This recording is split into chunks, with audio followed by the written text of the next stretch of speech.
talk about the Fighting Irish going into Louisville. Wow, man. Louisville Cardinals, for the competition that they've played well, right? Notre Dame has been in some dog fights, including back-to-back week dog fights at Duke, home versus Ohio State. Notre Dame gets some receivers back.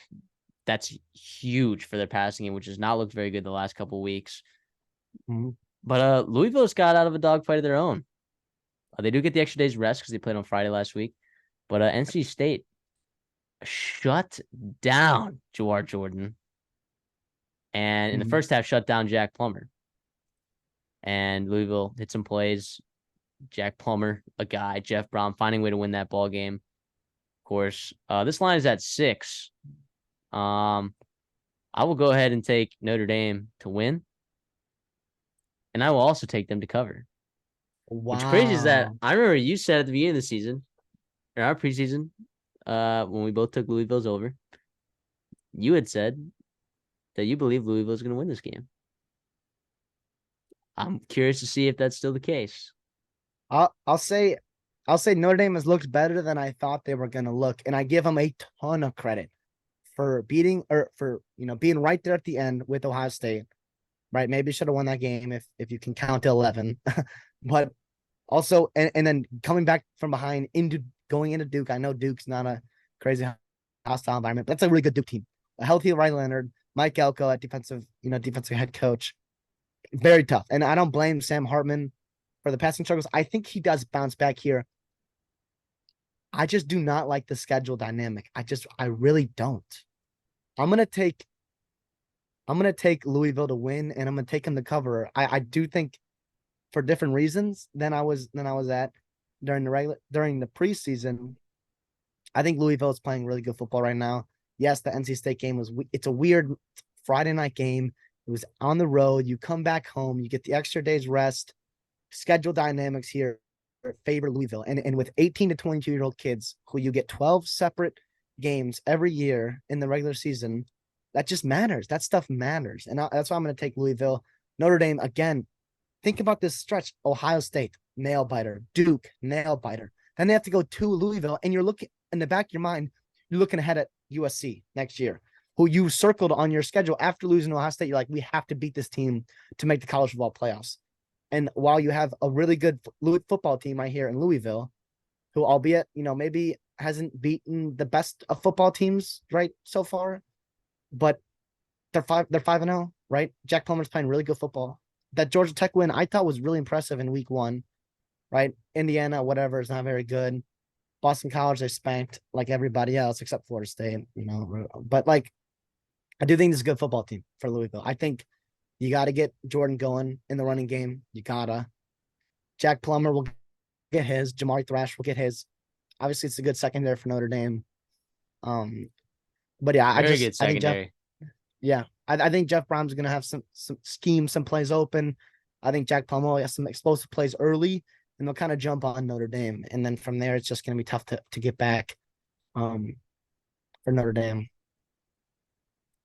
Yeah, I will say, but I will say this though, Jack Plummer, while he's been good in some games, he's been a little inconsistent.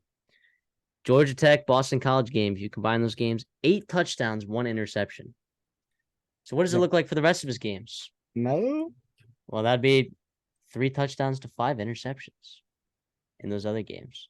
So if you just take away the Boston College game, right, you're looking at a guy that's 6 passing touchdowns, 6 interceptions, not impressing you too much. And it looked like their running game, which had been super explosive up until last week, kind of got shut down there. I think Notre Dame's defense has been what's impressing everyone. I did not think super highly of Notre Dame's defense this year going into it. I thought that they might be good. I didn't know that they were going to look like this. I think their secondary's been amazing. I mean, even Marvin Harrison Jr., even kind of like not shutting him down, but like, look, Jamari Thrash. Though. He really shut him down.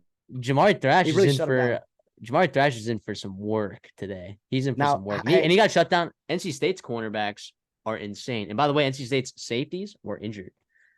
You left Aiden White on an island there with Jamari Thrash, and he handled business. I love Jamari Thrash. Yeah, this show is very pro Jamari Thrash. Oh, yeah. I think it was awesome last week to see Chris. And you were on him, well in the preseason, right when he transferred over there.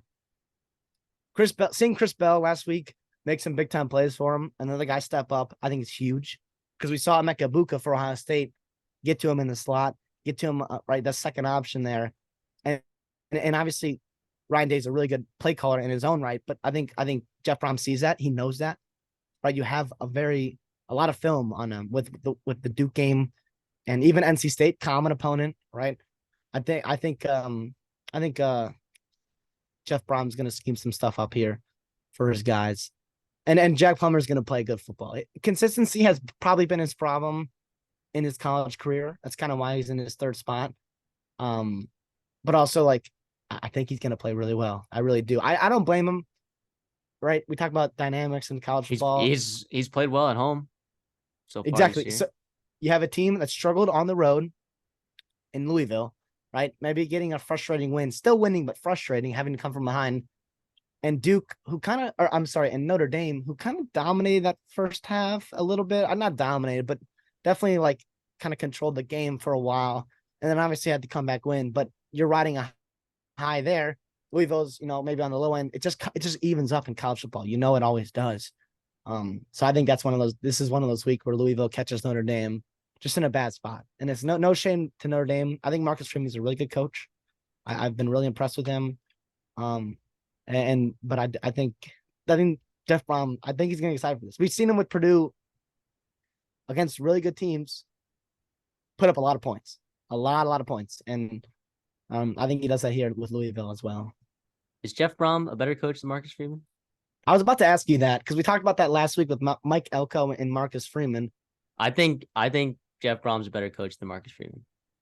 If you have to say, like, do I trust Jeff Brom play calling versus Marcus Freeman as a defensive coordinator, right? A defensive mind. I'll take Jeff Brom's offense. I think he's better offense. I do think Marcus Freeman. I mean, I'll take Jeff Brom's game management too. Time management, clock management. Yeah. Player management. I do think there's a reason why Marcus Freeman is at Notre Dame and Brom is at Louisville, and no shame to Brom. I think, and in Louisville, right? Louisville is obviously a pretty good job. The reason he left Big Ten money for that Louisville job, but recruiting wise, which does not help him in this game, right? Yet, right? He'll get his guys in there eventually with Marcus Freeman, obviously a better recruiter. But if you're talking for 60 minutes and this week in pregame and getting your guys ready to go, I think Marcus Freeman's a good motivator, right? One of the better ones in the sport. But Brom, man, he's a brilliant dude. I'm very familiar with him in the Big Ten West, being a Minnesota guy myself. Yeah, he can coach. He can flat out coach. That was a big time hire for Louisville. There was just reason why there's a lot of excitement for them, other than maybe the schedule that they had to play. But I do think it's not crazy to say Jeff Brom. Yeah, I mean, look, last week I took in this scenario, I took the better coach to win the game straight up. Should have happened, just didn't happen. Should have, right? This week, I just think Notre Dame. I think the talent gap. I just think Louisville kind of plays into Notre Dame's strengths. That's what I think that is. Yeah, we'll see on Saturday. Yeah, so you took Notre Dame to win, Louisville to cover. I took Louisville straight up. Whoa. Okay. I did not realize that. Yeah. All right. A little head-to-head action there.